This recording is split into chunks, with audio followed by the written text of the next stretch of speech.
গণহত্যা মামলায় শেখ হাসিনার রায় সন্তুষ্ট জানিয়ে আইন উপদেষ্টা আসিফ নজরুল বলেছেন, ন্যায় বিচার প্রতিষ্ঠিত হয়েছে। জানান, ভারতের কাছে চিঠি লেখা হবে অপরাধীকে আশ্রয় না দিয়ে তারা যেন ফেরত পাঠান। রায়ের প্রতিক্রিয়ায় স্বরাষ্ট্র উপদেষ্টা অবসরপ্রাপ্ত লেফটেন্যান্ট জেনারেল জাহাঙ্গীর আলম চৌধুরী বলেন, পলাতক শেখ হাসিনাকে দেশে ফিরিয়ে আনার প্রক্রিয়া চলমান। জানান, আইন শৃঙ্খলা পরিস্থিতি নিয়ে আতঙ্কিত হওয়ার কিছু নেই।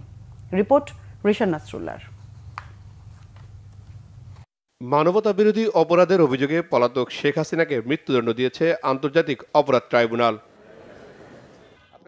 রায়ের প্রতিক্রিয়ায় সচিবালয়ে সাংবাদিকদের সাথে কথা বলেন আইন উপদেষ্টা আসিফ নজরুল। বলেন, এ রায় জুলাই গণ অভ্যুত্থানের আরেকটি বিজয়। নৃশংস খুনি দায়ী ছিল, আজকে সেই শেখ হাসিনার মৃত্যুদণ্ডের আদেশ হয়েছে। তার প্রধান সহযোগী সাবেক স্বরাষ্ট্রমন্ত্রী আসাদুজ্জামান কামালের মৃত্যুদণ্ডের আদেশ হয়েছে। আমি মনে করি আজকে জুলাই গণ অভ্যুত্থানের আরেকটি বিজয়ের দিন। আমি আজকে আরেকটা কথা বলতে চাই, সেটা হচ্ছে আমরা শেখ হাসিনারকে দেশে প্রত্যর্পণের জন্য, এক্সট্রাডিশনের জন্য ভারতের কাছে আবার চিঠি লিখব। ভারত যদি এই গণহত্যাকারীকে আশ্রয় দেওয়া অব্যাহত রাখে, তাহলে ভারতকে বুঝতে হবে এটা বাংলাদেশ এবং বাংলাদেশের মানুষের বিরুদ্ধে একটা শত্রুতা, একটা অত্যন্ত নিন্দনীয় আচরণ।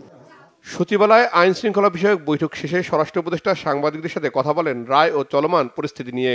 বলেন, অনেকেই উস্কানিমূলক বক্তব্য দিতে পারে, তবে আতঙ্কিত হওয়ার কিছু নেই। তার প্রত্যাবর্তনের জন্য তো আমরা অলরেডি লিখা হয়েছে এবং এটা তো কন্টিনিউয়াস, আমরা তো ডেফিনেটলি চাবো প্রত্যাবর্তনের জন্য।